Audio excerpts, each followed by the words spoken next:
नमस्कार। सर्वप्रथमे माँकर वंदनाटी गान करुच्ची। ओं माँ पातक हारिणी देवी प्रणमामि हर प्रिय पुनामि स्थानमस्माकं अधिष्ठान नहीं तव अशुभं निधनं जातो प्रणमन्ते तव पदाम्बुजम् एतद्दिवातीतं देवी त्वमेव शरणं हीनम्।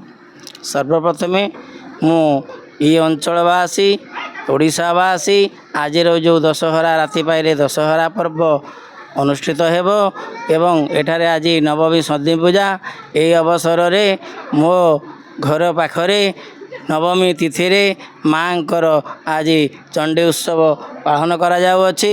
ये अवसर रे रुंडीभूत समस्त बंधुबांधव ये अंचलवासी समस्तंकर शुभकामना करुछि दशहरा पर्व रे। तत्सहित मो माँकर आज जन्मतिथि कहानी टिके कहिबी जाकि दीर्घ 15 वर्ष धरी ये अंचल रे मो माँ को मु पूजा करी आसुअछि सर्वमंगला को।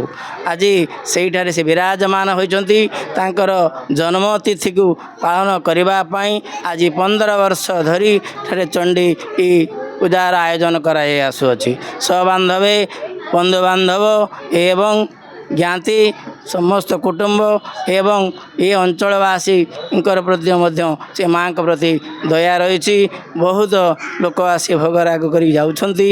यार विभिन्न प्रकार मानसिक पूरण करा जाउअछि।